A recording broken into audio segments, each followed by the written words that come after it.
ನಾಪತ್ತೆಯಾಗಿದ್ದ ವೃದ್ಧನ ಮೃತದೇಹ ಕಾಡಲ್ಲಿ ಪತ್ತೆಯಾಗಿರುವಂಥದ್ದು, ಇದರ ಬಗ್ಗೆ ಸೇವಾಜಿಯ ಬೆಳ್ಯಪ್ಪ ಗೌಡ್ರು ಅಂತ ಹೇಳುವವರು 4 ತಿಂಗಳ ಹಿಂದೆ ಸೆಪ್ಟೆಂಬರ್ 9ರಂದು ನಾಪತ್ತೆಯಾಗಿದ್ದರು.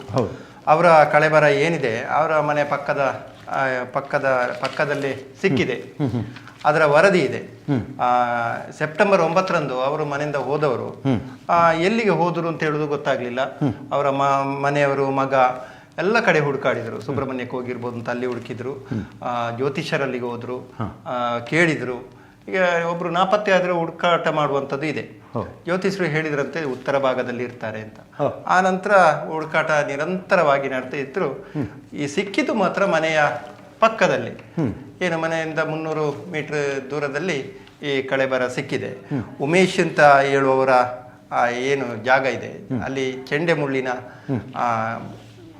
ಬಲ್ಲೆ ಅದನ್ನು ಕ್ಲೀನ್ ಮಾಡುವಾಗ ಕಡಿಯುವಾಗ ಅಲ್ಲಿ ಬಟ್ಟೆ ಸಿಕ್ಕಿತ್ತು, ಅವರು ಹಾಕಿದಂಥ ಬಟ್ಟೆ ಸಿಕ್ಕಿತ್ತು, ತಲೆ ಬುರುಡೆ ಸಿಕ್ಕಿತ್ತು, ಇದೆಲ್ಲ ಸಿಕ್ಕಿದೆ. ಓಕೆ ಶಿವಪ್ರಸಾದ್, ಇದರ ಬಗ್ಗೆ ವರದಿಯನ್ನು ಮಾಡಿರ್ತಕ್ಕಂಥ ನಮ್ಮ ವರದಿಗಾರರಾದಂಥ ದಯಾನಂದ ಕುರ್ತೋಡಿ ಅವರು ಸಂಪರ್ಕಕ್ಕೆ ಬರ್ತಾ ಇದ್ದಾರೆ. ದಯಾನಂದ್ರೆ ನಮಸ್ತೆ.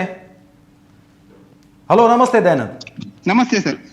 ಇವತ್ತಿನ ನಮ್ಮ ಪತ್ರಿಕೆಯಲ್ಲಿ ಬಂದಂಥ ಮುಖ್ಯಪಟ್ಟ ವರದಿ ಕ್ರೈಮ್ ನ್ಯೂಸ್, ನಿಗೂಢವಾಗಿ ಕಾಣೆಯಾಗಿದ್ದ ಸೇವಾಜಿ ಬೆಳ್ಳಪ್ಪ ಗೌಡರ ಕಳೆಬರ ದಟ್ಟ ಪೊದೆಗಳಿಗೆ ಪತ್ತೆಯಾಗಿದೆ ಅನ್ನುವಂಥದ್ದು ನ್ಯೂಸ್ ನೀವೇ ಮಾಡಿದ್ರಿ. ಇದರ ಬಗ್ಗೆ ಮಾಹಿತಿಯನ್ನು ಕೊಡಿ ಸರ್. ದೇವಚರ್ಲ ಗ್ರಾಮದ ಸೇವಾಜಿ ಬೆಳ್ಳಪ್ಪ ಗೌಡರು ಕಳೆದ ಸೆಪ್ಟೆಂಬರ್ 9ನೇ ತಾರೀಕಿನ ದಿವಸ ಅವರು ಮನೆಯಿಂದ ಮಧ್ಯಾಹ್ನದ ವೇಳೆಗೆ ಕಾಣೆಯಾಗಿದ್ರು. ಸುಮಾರು 85 ವರ್ಷ ಅವರಿಗೆ ಪ್ರಾಯ ಆಗಿತ್ತು, ಮತ್ತೆ ನಡಿಲಿಕ್ಕೆ ಕೂಡ ಅಶಕ್ತರಾಗಿದ್ರು. ಅವರು ಅದೇ ದಿವಸ ಮಧ್ಯಾಹ್ನ ಏನು ಶೌಚಾಲಯಕ್ಕೆ ಹೋಗಿರುವಂತದನ್ನ ಅವರ ಸೊಸೆ ನೋಡಿದ್ದಾರೆ. ಆ ಬಳಿಕ ಅವರು ಮತ್ತೆ ಮನೆಗೆ ಬರ್ಲಿಲ್ಲ. ಮತ್ತೆ ಇಡೀ ಊರೆಲ್ಲ ಹುಡುಕಾಟ ಹುಡುಕಾಡಿದ್ರು ಕೂಡ ಸಿಗ್ಲಿಲ್ಲ.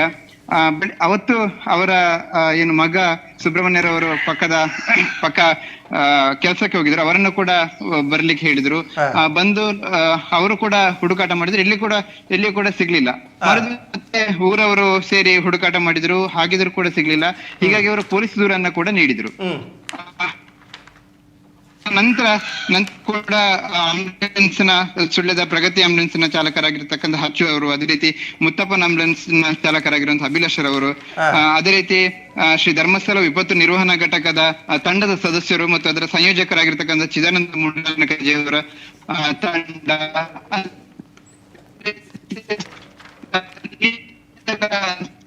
ಸಂಘ ಸಂಸ್ಥೆ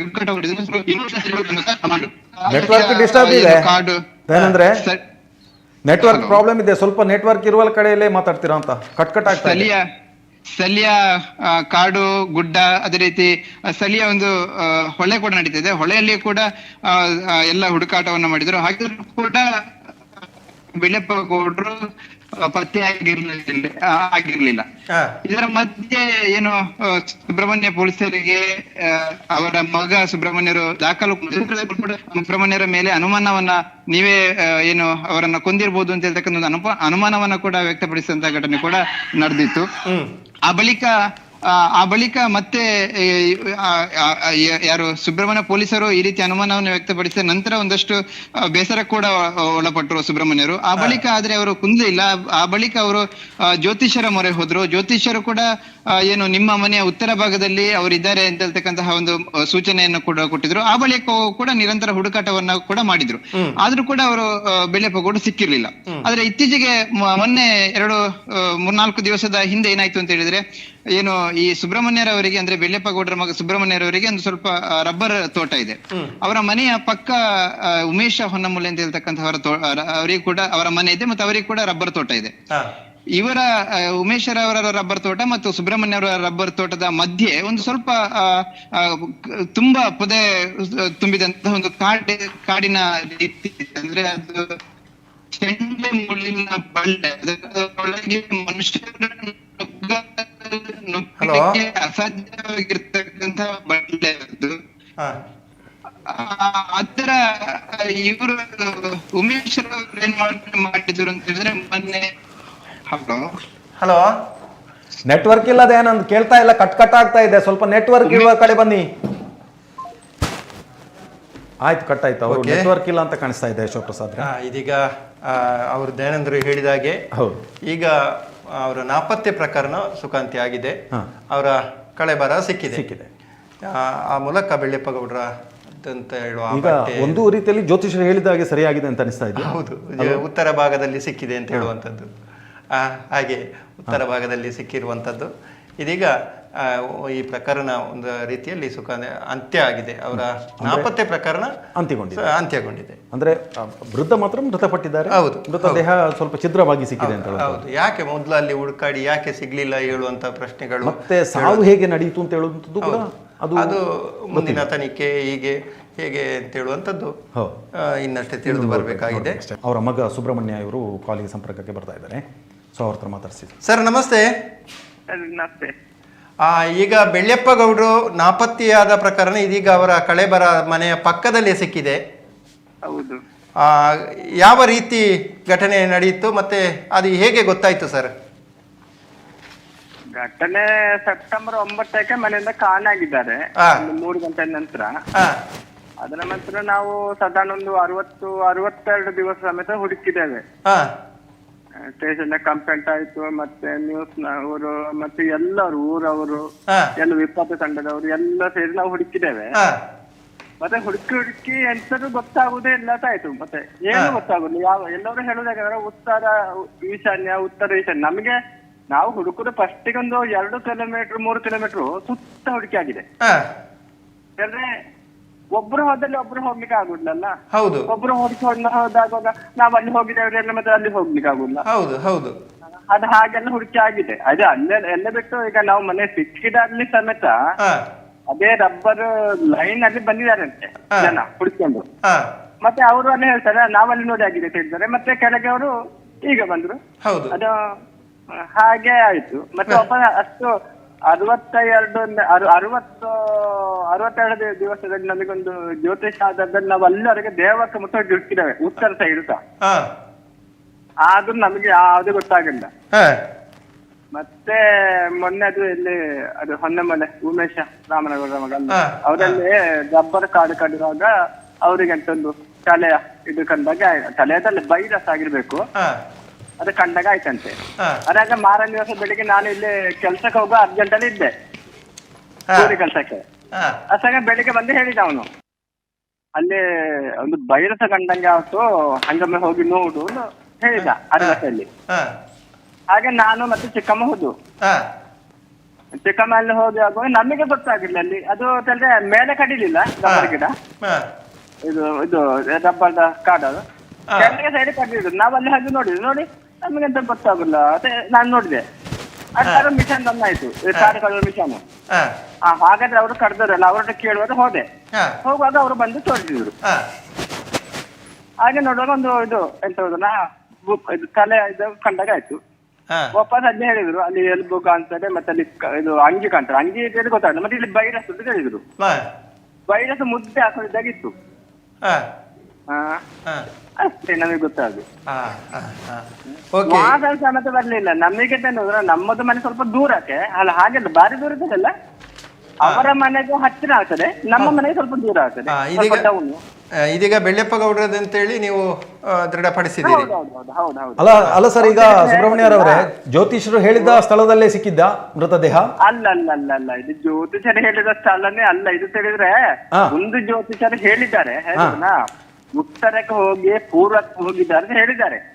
ಹತ್ತಿರದಲ್ಲಿ ಇದ್ದಾರೆ ಒಂದು ಹಾಲು ಬರುವ ಮರ ಅಲ್ಲಿದೆ. ನಾವು ಇಲ್ಲೆಲ್ಲಾರು ಹುಡುಕಿದ್ರೆ ಹೋದ್ರೆ ಆಲದ ಮರ ಮತ್ತೆ ಇದು ಎಂತ ಗೋಳಿ ಮರ ಅಂತ ಮರದ ನೋಡಿದ್ರೆ ಅಂದ್ರೆ ಇದು ಅಲ್ಲ, ಇದನ್ನು ರಬ್ಬರ್ ಮರ ನೋಡಿದ್ದಾರೆ, ಅಲ್ಲಿ ಮಾತ್ರ ನೋಡ್ಲಿಲ್ಲ. ಹೌದಾ? ನನ್ನ ಅಭಿಪ್ರಾಯದಲ್ಲಿ 1-2 ಜ್ಯೋತಿಷದ್ದು ಕರೆಕ್ಟ್ ಆಗಿದೆ ನನ್ನ ಅಭಿಪ್ರಾಯದಲ್ಲಿ. ಮತ್ತೆ ಎಲ್ಲರೂ ನಾವು ಓಕೆ ಸುಬ್ರಹ್ಮಣ್ಯರವ್ರೆ, ಇನ್ನೊಂದು ಪ್ರಶ್ನೆ. ನಿಮ್ಮ ಹತ್ರ ಪೊಲೀಸರು ಹೇಗೆ ಕೇಳಿದ್ರು ಫಸ್ಟಿಗೆ ನೀವು ಅಲ್ಲಿ ಕಂಪ್ಲೇಂಟ್ ಕೊಡ್ಬೇಕಾದ್ರೆ? ಪೊಲೀಸರ ಅಜ್ಜರಲ್ಲ ಸಿಗ್ಬೋದು ಅಜ್ಜರ ಹಾಗೆ ದೂರ ಹೋಗ್ಲಿಕ್ಕೆ ಆಗುದಿಲ್ಲ, ಸಿಗ್ಬೋದು ಹೇಳಿದ್ರು. ಅಲ್ಲಲ್ಲ, ನಿಮ್ಮ ಮೇಲೆ ಸಂಶಯ ಪಟ್ರು ಅಂತ ಹೇಳುವಂತದ್ದು ಒಂದು ಮಾಹಿತಿ ಸಿಕ್ಕಿದೆ. ಹೇಳಿದ್ರೆ ಹೇಗೆ ಗೊತ್ತುಂಟಾ, 1 ತಿಂಗಳು ಕಳೀತು. 1 ತಿಂಗಳಾಗುವಾಗ ಇದು ಅವ್ರು ಫೋನ್ ಮಾಡಿದ್ರು. ನಾನು ಮನೆಯಲ್ಲಿದ್ದೆ, ಹುಡುಕ್ಲಿಕ್ಕೆ ಹೋಗ್ಲಿಕ್ಕೆ ಇತ್ತು ಅವತ್ತು. ಆಗ ಹೇಳಿದ್ರು ನೀನೇ ಗೊತ್ತಾಯ್ತು ಅಂತ ಹೇಳಿದ್ರು. ನೀನೇ ಎಸ್ಕೇಪ್ ಮಾಡಿ ಮರ್ಡರ್ ಮಾಡಿದ್ವಿ, ಗೊತ್ತಾಯ್ತು. ನಾನು ಹೇಳಿದ್ದೆ ಎಸ್ಕೇಪ್ ಮಾಡಿ ಮರ್ಡರ್ ಮಾಡಿ ನಾನು ಕೆಲ್ಸಕ್ಕೆ ಹೋಗಿದ್ದೆ, ನೀನು ಏನು ಅನಿಸಿತು ಬೇಡ, ನನಗೆ ಗೊತ್ತಾಗಿದೆ. ಅದೇ ಮರ್ಡರ್ ಮಾಡಿ ನಮ್ಗೆ ಏನಾದ್ರು ಸೂತ್ರ ಇರ್ಬೇಕಲ್ಲ. ಹೌದು. ಇಲ್ಲರೆ ಇದು ಊರ್ನವ್ರು ಹೇಳಿದ್ದಾರೆ, ಯಾರು ಊರ್ನವ್ರು ಯಾರು ಹೇಳಿದ್ರೆ ಹೇಳ್ತಾರೆ. ನಾನು ತಪ್ಪು ಮಾಡಿ ನಾನು ಹಾಗೆ ಅಂತ ಇದು ತಪ್ಪು ಮಾಡಿ ನನಗೆ ಹೊಡೀರಿ, ಅದೇನಿಲ್ಲ. ನಾನು ಕೆಲ್ಸಕ್ಕೆ ಹೋಗಿದ್ದೆ, ನನಗೆ ಫೋನ್ ಬಂದ 4:45 ಗಂಟೆಗೆ. 4:45 ಗಂಟೆಗೆ ಬಂದು ನಾನು ಆದ್ರೂ 4:45 ಗಂಟೆಯಿಂದ ರಪ್ಪ ಅಲ್ಲಿ ಕೆಲಸ ಮುಗಿಸಿರಲ್ಲ. ಮತ್ತೆ ಅವ್ರಿಗೆ ಹೇಳಿ ಬಂದರೆ ನಾನು 5:15 ಬಂದು ನಾನು ಹುಡುಕಿದೆ. 11 ಗಂಟೆ ರಾತ್ರಿ ಹುಡುಕಿದ್ದೇವೆ ನಾವು, ರಾತ್ರಿ ಲೈಟ್ ಹಾಕೊಂಡು, ಗೊತ್ತಾಗಿಲ್ಲ.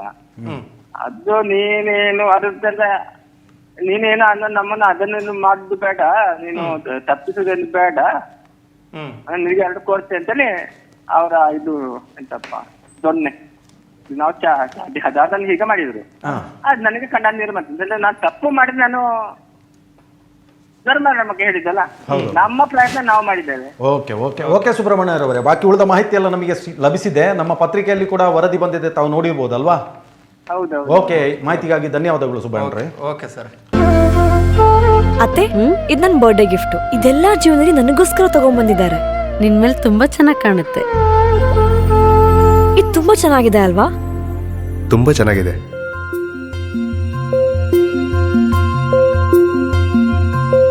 It will look really good on you. Amma? Huh? Mother is always son's first love.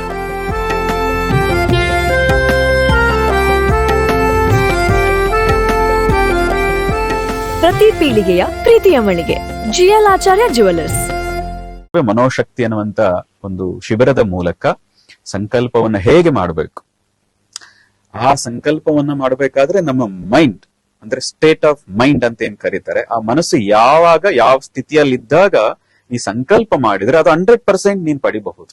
ನೀನೇನು ಬಯಸ್ತೀಯೇ, ನಿನ್ನ ಜಾತಕ ಸರಿ ಇಲ್ಲದೆ ಹೋಗ್ಲಿ, ಏನಾದ್ರೂ ಆಗಿರ್ಲಿ, ಗ್ರಹ ಗತಿಗಳೆಲ್ಲ ಉಲ್ಟಾನೇ ಆಗಿರ್ಲಿ, ನಿನ್ನ ಸಂಕಲ್ಪ ಸರಿ ಇದ್ರೆ, ನಿನ್ನ ಪ್ರಾರ್ಥನೆ ಸರಿ ಇದ್ರೆ ಹೇಗೆ ನಿನ್ನ ಗುರಿಯನ್ನ ಮುಟ್ಟಬಹುದು ಅನ್ನೋದನ್ನ ನಾವು ಒಂದಷ್ಟು ಗಂಟೆಗಳ ಅಥವಾ ಒಂದು ಕೆಲವು ದಿನಗಳವರೆಗೆ ನಿನ್ನ ಮನಸ್ಸನ್ನ ಹೇಗೆ ಪ್ರಿಪೇರ್ ಮಾಡ್ಕೋಬೇಕು, ಸಂಕಲ್ಪ ಮಾಡ್ಬೇಕಾದ್ರೆ ನಿನ್ನ ಗುರಿಯನ್ನ ಹೇಗೆ ನಿರ್ಣಯ ಮಾಡಬೇಕು ಅನ್ನೋದನ್ನ ಮನೋಶಕ್ತಿ ಮೂಲಕ ಪ್ರತಿಯೊಬ್ಬರಿಗೂ ತಲುಪಿಸುವಂತ ಕೆಲಸವನ್ನು ಮಾಡ್ತಾ ಇದ್ದೀವಿ ನಾವು. ಅದನ್ನೇ ಮನೋಶಕ್ತಿನಲ್ಲಿ ಒತ್ತಿ ಒತ್ತಿ ಹೇಳ್ತೀವಿ. ನೀವು ಅರ್ಥ ಮಾಡ್ಕೊಳ್ಳಿ, ನಿಮ್ಮ ಜೀವನ ನಿಮ್ಮ ಕೈಯಲ್ಲಿದೆ. ನಿಮ್ಮ ಭಾವನೆ ಬದಲಾದ್ರೆ ನಿಮ್ಮ ಬದುಕು ಬದಲಾಗ್ತದೆ. ನಿಮ್ಮ ಭಾವನೆ ಬದಲಾಯಿಸ್ಕೊಳ್ಳಿ, 100% ನಿಮ್ಮ ಬದುಕು ನಿಮಗ್ ಬೇಕಾದಂತೆ ನಡ್ಸ್ಕೋಬಹುದು, ಬದಲಾಯಿಸ್ಕೋಬಹುದು.